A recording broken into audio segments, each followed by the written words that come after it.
കർണാടകയിലെ ബെൽഗാവിയിൽ കഴിഞ്ഞ ദിവസം ഒരു 3 ശ്രീരാമസേന പ്രവർത്തകരെ പോലീസ് അറസ്റ്റ് ചെയ്തു. അതിൻ്റെ കാരണം തിരക്കിയപ്പോൾ നിശ്ചയമായും രാജ്യം ഞെട്ടിപ്പോകുന്ന കാരണമായിരുന്നു. അവിടുത്തെ സ്കൂളിലെ ഹെഡ് മാസ്റ്റർ ഒരു മുസ്ലിമാണ്. അപ്പോൾ ആ മുസ്ലിമായ ഹെഡ് മാസ്റ്ററെ സ്ഥലം മാറ്റുന്നതിന് വേണ്ടി ആ സ്കൂളിലെ വാട്ടർ ടാങ്കിൽ ഇവർ വിഷം കലക്കി. അതിൽ 10ഓളം കുട്ടികൾക്ക്, ആ വെള്ളം കുടിച്ച 10ഓളം കുട്ടികൾക്ക് ദേഹാസ്വാസ്ഥ്യം ഉണ്ടാവുകയും അവർ ആശുപത്രിയിൽ പ്രവേശിപ്പിക്കുകയും ചെയ്തു. നോക്കണം എന്ന് വെച്ചാൽ ആ കുട്ടികളുടെ ജീവൻ അപകടാവസ്ഥയിലാക്കിയിട്ടാണ് ഇവരുടെ ഈ ഉള്ളിലെ ഊറിക്കിടക്കുന്ന അവരുടെ ഈ മുസ്ലിം വിദ്വേഷവും അല്ലെങ്കിൽ മുസ്ലിം വെറിയും അവരുടെ പ്രൊപ്പഗണ്ട നടപ്പാക്കാൻ അവർ കണ്ട വഴിയാണ് ഏറ്റവും മനുഷ്യത്വഹീനവും അങ്ങേയറ്റം ക്രൂരവുമായൊരു നടപടിയായി മാറിയത്. സമാനമായ ചില കേസുകൾ ഈ വർഷം തന്നെ നമ്മൾ കണ്ടു. കഴിഞ്ഞ മെയ് മാസത്തിൽ യു.പിയിലും ഇതുപോലെ ക്ഷേത്രത്തിൽ ബുർക്ക ധരിച്ചൊരാൾ കടന്നു എന്ന വിഷയം അന്വേഷിച്ച സമയത്ത് അതൊരു ഹിന്ദു യുവാവായിരുന്നു എന്ന് കാണുന്നു. അപ്പോൾ ഈ തരത്തിൽ ശ്രീരാമസേനയെ പോലെയുള്ള ഫ്രഞ്ച് സംഘടനകൾ ഈ വിദ്വേഷവും വെറിയും പ്രചരിപ്പിക്കാൻ അല്ലെങ്കിൽ അവരുടെ പ്രൊപ്പഗണ്ട നടപ്പാക്കാൻ ഇത്തരം വഴികൾ സ്വീകരിക്കുന്നത് നമ്മുടെ സമൂഹത്തിൽ എത്ര വലിയ പ്രശ്നങ്ങൾ ഉണ്ടാക്കുന്നുണ്ടെന്ന വിഷയം കൂടി സംസാരിക്കുകയാണ് നമ്മൾ അവസാനമായി. നിഷാദ്, വലിയ ഞെട്ടലും നടുക്കവും ഉണ്ടാക്കുന്ന ഒരു കേസായിരുന്നു. അതിൽ കുട്ടികളെങ്ങാനും മരിച്ചു പോയിട്ടുണ്ടെങ്കിൽ എന്താകുമായിരുന്നു ഇവരുടെ ഒരു മനോനില എന്നത് കൂടി ആലോചിക്കണമല്ലോ. അപ്പോൾ ഇത്തരം ആലോചനകളും ആസൂത്രണങ്ങളും ഇപ്പോഴും ശ്രീരാമസേന പോലെയുള്ള ഈ ഫ്രഞ്ച് സംഘടനകളുടെ മനസ്സിലുണ്ട് എന്നതാണ് ഏറ്റവും ആശങ്ക ഉണ്ടാക്കുന്ന കാര്യം. അല്ല, ഒന്നാമത്തെ കാര്യം കുട്ടികളെങ്ങാനും മരിച്ചു പോയിരുന്നെങ്കിൽ എന്നുള്ള ആശങ്ക പറയുമ്പോഴേ കുട്ടികളടക്കം മരണപ്പെടുകയോ കൊല്ലപ്പെടുകയോ ചെയ്തിട്ടുള്ള പ്രകോപനങ്ങൾ, കലാപങ്ങൾക്ക് വേണ്ടി ഉണ്ടാക്കിയ ചരിത്രം വർഗീയവാദികൾക്ക് ഇന്ത്യയിലുണ്ട്. 1947 വിഭജനകാലം മുതൽ ഇങ്ങോട്ടുള്ള കലാപങ്ങളുടെ ചരിത്രവും അതിനുണ്ടായിട്ടുള്ള പ്രകോപനങ്ങളും എടുത്ത് പരിശോധിച്ച് നോക്കിയാൽ വ്യാജമാക്കി ഉണ്ടാക്കിയ ഒരുപാട് സംഗതികളുണ്ട്. അതിൽ തന്നെ നമ്മൾക്കിപ്പോഴും ഉത്തരം കിട്ടാത്ത എത്രയെല്ലാം കേസുകളുണ്ട്. ഗോദ്രയിൽ തീവണ്ടി കത്തിയതുമായി ബന്ധപ്പെട്ട കേസിൻ്റെ അന്വേഷണത്തിൻ്റെ ഹിസ്റ്ററി എടുത്ത് പരിശോധിച്ച് നോക്കിയാൽ അതിലെ അന്വേഷണത്തിൽ കൂട്ടിമുട്ടാത്ത പല കണ്ണികളുമുണ്ട്, പല ചോദ്യങ്ങളുമുണ്ട് ആൻസർ ചെയ്യപ്പെടാത്തത്. നോക്കൂ, അതിനകത്ത് എത്ര പേര് മരിച്ചു പോയിട്ടുണ്ട്, ആലോചിക്കേണ്ട കാര്യമാണ്. മലേഗാവിലും മക്കാ മസ്ജിദിലും ഉണ്ടായ സ്ഫോടനങ്ങളിൽ എത്ര മനുഷ്യർ കൊല്ലപ്പെട്ടു, സംജോതയിൽ എത്ര പേര് കൊല്ലപ്പെട്ടു, ഉത്തരം കിട്ടിയിട്ടില്ല നമുക്കിപ്പോഴും. പക്ഷേ അതിൽ കൊല്ലപ്പെട്ടു ആളുകൾ. ആരാണ് ഈ പ്രകോപനങ്ങൾ ഉണ്ടാക്കുന്നത് നമുക്കറിയാം. പിന്നെയും എവിടെയാണ് ബോംബെ കലാപം ഉണ്ടായതിൻ്റെ പ്രകോപനം എന്തായിരുന്നു? വ്യാജമായ കഥകളായിരുന്നു. അന്ന് അവിടുത്തെ ശിവസേനക്കാർ പടച്ചുവിട്ട കഥകൾ. അപ്പോൾ ഇത്തരം വ്യാജമായ കഥകൾ കൊണ്ട് മനുഷ്യർ തമ്മിലടിക്കുക എന്ന് പറഞ്ഞ സാഹചര്യം സൃഷ്ടിക്കുക, അതിന്മേൽ രാഷ്ട്രീയമായ ഇന്ധനം അതിനകത്ത് ഉണ്ടാക്കുക, അധികാരം ഉണ്ടാക്കുക എന്ന് പറയുന്നത് എത്രയോ കാലമായിട്ട് ഹിന്ദുത്വ പരിവാരം ഇവിടെ പണിയെടുത്തുകൊണ്ടിരിക്കുന്ന ഒരു കാര്യമാണ്. അത്ഭുതപ്പെടാനൊന്നുമില്ല. അതുകൊണ്ട് ഇപ്പോൾ നേരത്തെ സൈഫ് ചൂണ്ടിക്കാണിച്ച പോലെ പർദ്ദയിട്ട് എവിടെയെങ്കിലും കയറി പ്രശ്നം ഉണ്ടാക്കുക, ക്ഷേത്രത്തിലേക്ക് ബീഫ് വലിച്ചെറിയുക, അല്ലെങ്കിൽ ചെരുപ്പെടുത്തെറിയുക, അല്ലെങ്കിൽ വിമാനത്തിനകത്ത് കയറി അള്ളാഹു അക്ബർ എന്ന് വിളിച്ചിട്ട് അമേരിക്ക നശിച്ചു പോട്ടെ എന്ന് മുദ്രാവാക്യം വിളിക്കുക. അപ്പോൾ ഇങ്ങനെ വ്യാജ ഐഡൻറ്റിറ്റി കൊണ്ടുവന്ന് പ്രശ്നം ഉണ്ടാക്കിക്കൊണ്ട് നിരന്തരമായി പ്രശ്നം ഉണ്ടാക്കുക എന്നുള്ളത് ഇന്ത്യയിലൊരു ട്രെൻഡാണ്. 2025 മാത്രം നമുക്ക് ഒരുപാട് സംഗതികൾ ഇപ്പോൾ ഇന്ത്യയിൽ നിന്ന് മാത്രം കാണാൻ പറ്റും. അതിൽ 2 കാര്യങ്ങൾ. ഒന്നാമത്തെ എന്താണ്? അതായത് സ്വന്തം കൂട്ടത്തിലുള്ള മനുഷ്യന്മാർ മരിച്ചു പോയാലും വേണ്ടില്ല, അവർക്ക് അപായം ഉണ്ടായാലും വേണ്ടില്ല, കലാപം ഉണ്ടാവണമെന്ന് വിചാരിക്കുന്ന ഏറ്റവും വിഷലിപ്തമായ മനസ്സുള്ള മനുഷ്യരാണ് ഇവരെന്ന് കാണണം. ഇവരുണ്ടാക്കുന്ന സംഘർഷം സ്വന്തം വിശ്വാസത്തിൻ്റെ ബിംബങ്ങൾ ആക്രമിക്കപ്പെട്ടാലും വേണ്ടില്ല, അവിടെ ബീഫ് വലിച്ചെറിയുകയോ ചാണകം വലിച്ചെറിയോ എന്തായാലും വേണ്ടില്ല, കലാപം ഉണ്ടാവണം, എല്ലാ മുസ്ലിങ്ങൾക്കെതിരായി മാറണം, സംഘർഷമായി മാറണം. സ്വന്തം വിശ്വാസത്തോട് കമ്മിറ്റ്മെൻ്റ് ഇല്ല, സ്വന്തം ജനതയോട്. ഞാൻ ഒരു സമുദായം നിലയ്ക്കാണ് അവരെപ്പോഴും അവകാശപ്പെടുന്നത്. ഞങ്ങളുടെ സമുദായം, അവരുടെ വാക്കെന്നാണ് സമാജം. സ്വന്തം സമാജത്തോട് കമ്മിറ്റ്മെൻ്റ് ഇല്ല. അതിലെ കുട്ടികൾ ആക്രമിക്കപ്പെടട്ടെ, സ്ത്രീകൾ ആക്രമിക്കപ്പെടട്ടെ, അവർ വിഷവെള്ളം കുടിച്ച് ചത്തോട്ടെ, എന്നാലും വേണ്ടില്ല. മുസ്ലിം പ്രധാന അധ്യാപകനെതിരെ ജനങ്ങൾക്കിടയിൽ ഒരു വെറി രൂപപ്പെടുകയും അയാൾക്ക് ഇവിടെ നിന്ന് സ്ഥലം മാറ്റം കിട്ടുകയും വേണം. അയാൾ വെറും സ്ഥലം മാറ്റത്തിന് വേണ്ടിയാണ്.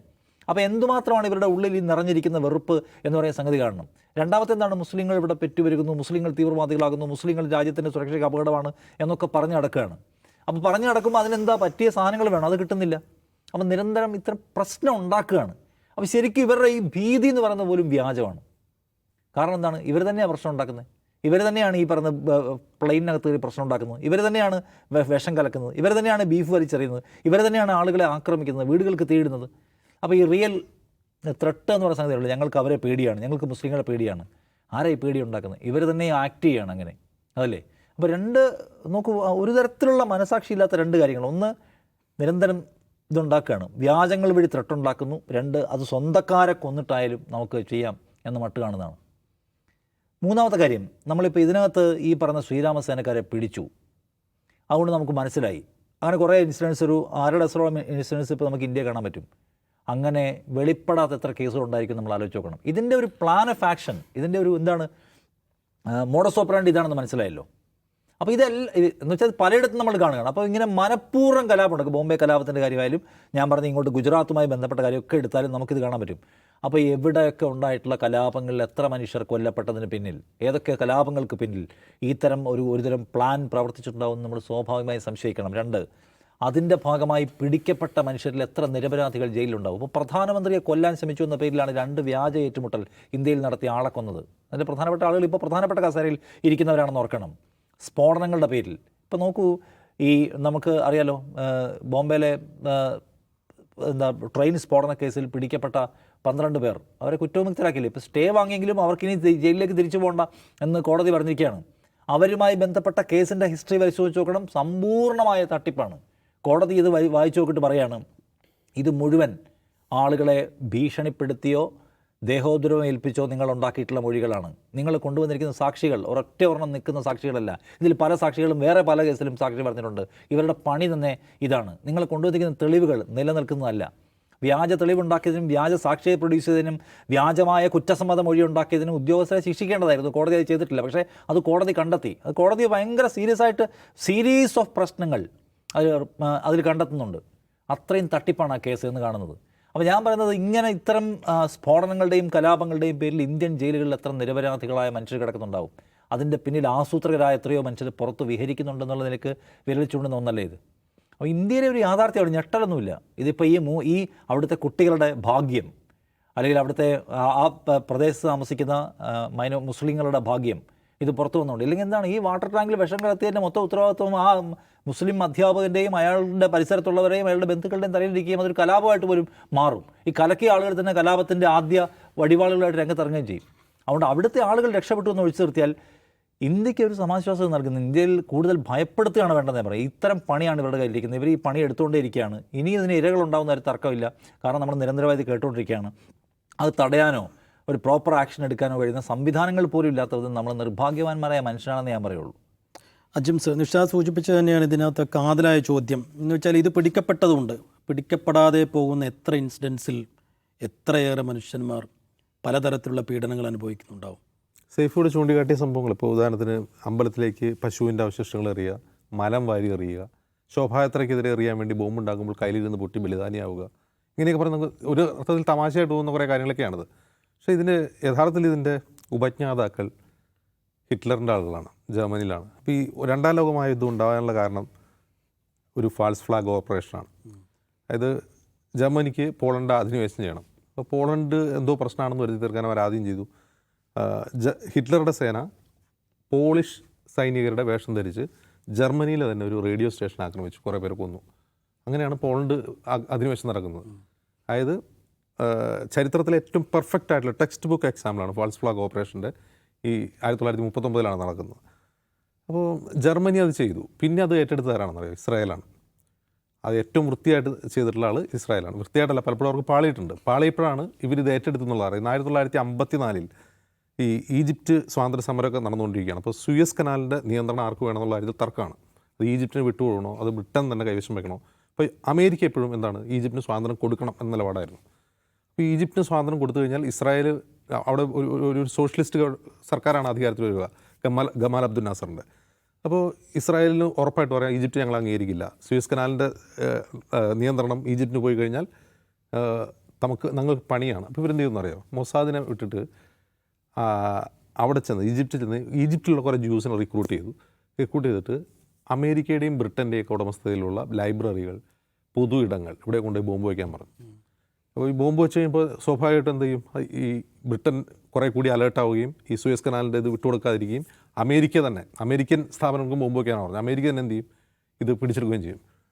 ഭാഗ്യത്തിനോ ദൗർഭാഗ്യത്തിനോ ദൈവം ഈജിപ്തിനെ രക്ഷിച്ചു എന്ന് പറയുന്ന പോലെ ഈ ബോംബ് വയ്ക്കാൻ പോയതിൻ്റെ പോക്കറ്റിൽ നിന്ന് ബോംബാങ് പൊട്ടി. അങ്ങനെ ഈ പ്ലാൻ പാളി കഴിഞ്ഞിട്ട് ഇത് വൻ ചർച്ചയായി. ഓപ്പറേഷൻ സാവന്ന എന്ന പേരിലാണ്, ഓപ്പറേഷൻ സൂസന്ന എന്ന പേരിലാണ് ഇസ്രായേലിൽ അറിയപ്പെടുന്നത്. ഇസ്രായേലിൻ്റെ പ്രതിരോധ മന്ത്രി രാജിവെക്കേണ്ടി വന്നു. 2005 ഇസ്രായേൽ ഔദ്യോഗികമായി, ഇത് 54 നടക്കുന്ന കാര്യമാണ്, 2005 ഇസ്രായേൽ ഈ കാര്യം സമ്മതിക്കുന്നത്. ഇതിങ്ങനെയൊരു പ്ലാൻ ഉണ്ടായിരുന്നു, പാളിപ്പോയതാണെന്നുള്ളത്. എന്താണ് 6 Day War എന്ന് പറയുന്ന ഈജിപ്തും സിറിയയും ലിബിയയൊക്കെ ആയിട്ടുള്ള യുദ്ധമുണ്ട്, ലെബനാനൊക്കെ ആയിട്ടുള്ള യുദ്ധം. ആ യുദ്ധത്തിൽ ഇങ്ങനെ പ്ലാൻ നടത്തി. അമേരിക്ക ആ യുദ്ധത്തിൽ പങ്കാളിയല്ല, പക്ഷേ അമേരിക്കയുടെ ഒരു കപ്പൽ മിടിച്ചിട്ടുണ്ടായിരുന്നു. ഈ കപ്പൽ ഇസ്രായേൽ തന്നെ ആക്രമിച്ചു.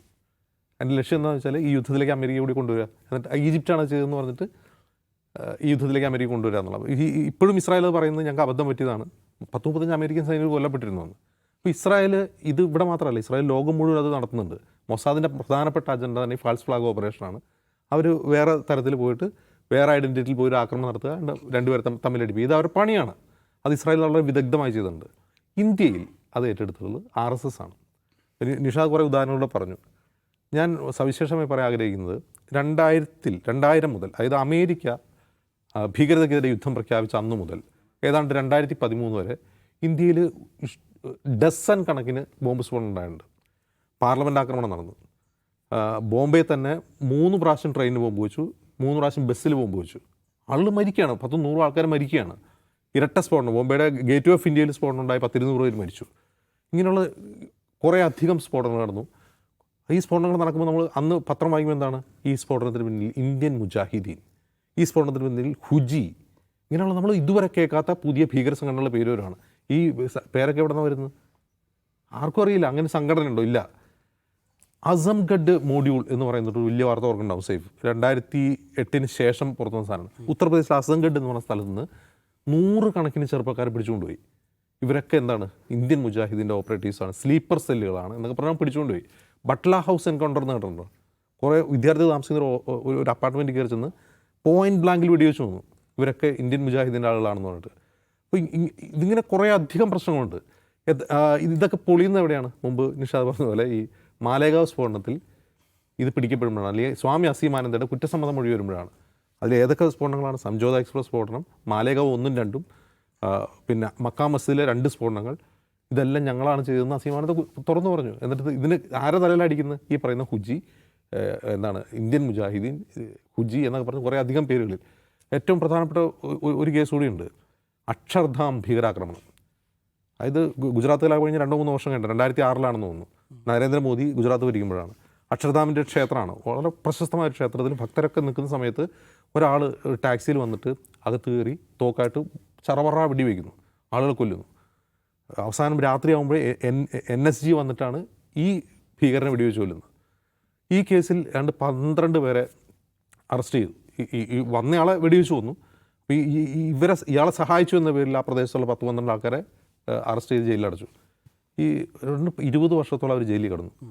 സുപ്രീം കോടതി അവരെല്ലാം വിട്ടയച്ചേക്കാണ്. ഇവിടെ വെച്ചാൽ അവരെന്തിനാണ് അവരെ ചേർത്തതെന്ന് പോലും അറിയില്ല. കൊല്ലപ്പെട്ട ആരാളാണെന്ന് പോലും അറിയില്ല. കൊല്ലപ്പെട്ട ആളുടെ ഇന്ന് ഉറുദുവിലൊരു ലെറ്റർ കിട്ടി, ആ ലെറ്റർ വായിച്ചിട്ടാണ് ബാക്കിയുള്ളവരൊക്കെ അറസ്റ്റ് ചെയ്തെന്ന് പറയുന്നു. ഇതൊന്നും 2 കേസല്ല, ഇത്തരത്തിലുള്ള കേസുകൾ ഇപ്പോൾ ഈ 2018 ശേഷം 2025 വരെ ഒരു 8 വർഷം കൊണ്ട് ഒരു 100 കണക്കിന് മനുഷ്യരെ ജയിലിൽ നിന്ന് സുപ്രീം കോടതി പുറത്തു വിട്ടിട്ടുണ്ട്. 100 കണക്കിന്. നമുക്ക് ആ കേസുകളുടെ എണ്ണം തന്നെ എടുക്കാൻ കഴിയില്ല. പ്രധാനപ്പെട്ട കേസുകൾ പറയുകയാണെങ്കിൽ ഞാൻ ഇത് പറയുകയാണെങ്കിൽ മക്കാ മസ്ജിദ്, സംജോത എക്സ്പ്രസ്, അതുപോലെ ഹൈദരാബാദ് സ്ഫോടനങ്ങൾ, മുംബൈ ട്രെയിൻ ബ്ലാസ്റ്റ്, രാജസ്ഥാനിലെ അജ്മീർ ദർഗ. രാജസ്ഥാനിൽ ഭയങ്കര രസമാണ്. രാജസ്ഥാനിൽ പിടിയിലായത് ബംഗ്ലാദേശുകാരാണ്. അവരൊക്കെ ഹുജിയുടെ ആൾക്കാരാണെന്ന് പറഞ്ഞിട്ടാണ്. നമുക്ക് അവസാനം അവരെ വെറുതെ വിട്ടുകൊണ്ട് രാജസ്ഥാൻ ഹൈക്കോടതി പറഞ്ഞൊരു കാര്യമുണ്ട്, നിങ്ങൾ നിയമം പഠിച്ചിട്ടുണ്ടോ എന്ന് DGPയോട് ചോദിക്കുകയാണ്. ശിക്ഷ എന്തായിരുന്നു? വധശിക്ഷ. ഇതിലും അതെ. ഈ അക്ഷർധാം ആക്രമണത്തിലും വധശിക്ഷയാണ്. വധശിക്ഷയെന്നാണ് അവർ വെറുതെ വിട്ടത്. DGPയോട് രാജസ്ഥാൻ ഹൈക്കോടതി ചോദിക്കുകയാണ്, നിങ്ങൾ നിയമം പഠിച്ചിട്ടുണ്ട്? കാരണം ഈ സാക്ഷി പറയുന്ന ആൾക്കാർ, ഇത് കുറേ കേസുകളുണ്ടല്ലോ. ഒരു കേസിലെ സാക്ഷി എടുത്തിട്ട് വേറെ കേസിൽ കൊണ്ട് സാക്ഷിയാക്കി വയ്ക്കും. അപ്പോൾ കോടതി ചോദിക്കും, ഈ സ്ഫോടനം കണ്ടത് നീ എങ്ങനെയാണ് ഈ സ്ഫോടനം കണ്ടത്? വേറൊരു സ്ഥലത്തായിരിക്കും സ്ഫോടനം. ഇവർക്ക് ഈ സാക്ഷികൾ ഉണ്ടാക്കുക എന്നുള്ള വലിയ പണിയാണ്. അതുപോലെ തന്നെ ജയിലിൽ വേറൊരു കേസിൽ ജയിലിൽ കിടക്കെ തന്നെ മറ്റൊരു കേസിൽ പ്രതി ചേർക്കും. കോടതിയിൽ വന്നു കഴിയുമ്പോൾ ഈ കേസിൽ ഇയാൾ ജയിലിലല്ലേ ഈ സ്ഫോടനം നടക്കുമ്പോൾ, പിന്നെ എങ്ങനെയാണ് ജയിലിൽ നിന്ന് ഇയാൾ പോയി സ്ഫോടനം നടത്തിയെന്ന് കോടതി ചോദിക്കും. ഇങ്ങനെയുള്ള വളരെ വളരെ എന്താണ് പറയുക, അയുക്തികരം എന്ന് പറയാവുന്ന കേസുകളാണ് ഈ കോടതിയിൽ വരുന്നത്. ഇത്തരം അയുക്തികരമായ കേസുകളാണ് വിചാരണ കോടതിയിൽ ഇവർക്ക് വധശിക്ഷ വിധിക്കുന്നത്. അത് വേറെ കാര്യം. അപ്പോൾ ഇത് മുഴുവൻ ഈ 2001 മുതൽ 2001 പാർലമെൻറ്റ് ആക്രമണം തുടങ്ങിയത് മുതൽ 2013 വരെ, ഈ 2013 പ്രത്യേകതയുണ്ട്. ഇങ്ങനെയൊരു നോൺ അറ്റാക്ക് ഏറ്റവും അവസാനം നടക്കുന്നത് ഹൈദരാബാദിലാണ്, ദിൽഖുഷ് നഗർ എന്നാണ്, ദിൽസുഖ് നഗർ. അതിനുശേഷം ഇങ്ങനെയുള്ള പരിപാടി നിന്നുപോയി. 2014 മോദിജി അധികാരത്തിൽ വരുന്നു. ഈ പറയുന്ന ഹുജി, ഇന്ത്യൻ മുജാഹിദ് എന്നുള്ള ലൊട്ടിലൊടുക്ക് സകല ഭീകര സംഘടനകളും അപ്രത്യക്ഷമാകുന്നു. ഇതൊക്കെ എങ്ങനെ സംഭവിക്കുന്നു? അപ്പോൾ ഇതുകൊണ്ടുണ്ടായ ഇന്ത്യ എങ്ങനെയാണ് ഈ സ്ഫോടനങ്ങൾ മാറ്റിയത്? ഈ false flag operation Indian political നറേറ്റീവിനെ എങ്ങനെയാണ് മാറ്റിയത്? ഒരു വശത്ത് ഇസ്ലാമോഫോബിയ ഉള്ളായിരുന്നു, ഈ ഭീകര സംഘടനകളെ ചൂണ്ടിക്കാട്ടി, പലതും ഇല്ലാത്ത ഭീകര സംഘടനകൾ. ഏറ്റവും രസമുള്ള കാര്യം, അഹമ്മദാബാദ് സ്ഫോടനം നടക്കുമ്പോൾ ഇന്ത്യയിലെ മാധ്യമങ്ങൾക്ക് മുഴുവൻ ഇന്ത്യൻ മുജാഹിദീൻ മെയിൽ അയച്ചു, ഞങ്ങളിതാ ഈ ഇപ്പം പൊട്ടിയ ബോംബ് ഞങ്ങളുടെയാണ് എന്ന് പറഞ്ഞ് മെയിൽ അയച്ചു. ഇന്ത്യൻ മാധ്യമങ്ങളിലൂടെയാണ് വാർത്ത വരുന്നത്. അപ്പോൾ ഈ മെയിൽ എവിടെ നിന്ന് അയച്ചതെന്ന് അന്വേഷിച്ച് കഴിഞ്ഞാൽ ഇവരെ പിടിക്കാൻ പറ്റില്ല. രാജസ്ഥാനിലൊക്കെ എങ്ങനെയായിരുന്നു? എല്ലാ മാധ്യമങ്ങൾക്കും മെയിലേക്കാണ് ഞങ്ങളാണ് പൊട്ടിച്ചതെന്ന് പറഞ്ഞു. എല്ലാ സ്ഫോടനവും ഇവരങ്ങ് ഏറ്റെടുക്കും, അതാണ് എൻ്റെ രസം. അതേസമയം മറ്റു സ്ഫോടനങ്ങളൊന്നും ഏറ്റെടുക്കുകയില്ല. അപ്പം ഇത് ഇന്ത്യയുടെ രാഷ്ട്രീയ വിധിയെ എങ്ങനെ മാറ്റിയെന്ന് ആലോചിച്ച് നോക്കുക. വൻതോതിലുള്ള ഇസ്ലാമോഫോബിയ പടരുന്നു, അത് ആർക്ക് ഉപകാരപ്പെടുന്നു? പിന്നെ അധികാരത്തിൽ വന്നവർക്ക് ഉപകാരപ്പെടുന്നു. ആ ഒരു സിറ്റുവേഷൻ ഇപ്പോഴും നിലനിൽക്കുകയാണ്. എന്നാൽ ഈ വെറുതെ വിട്ട ആളുകൾ, ഈ കേസുകൾ എന്തായി?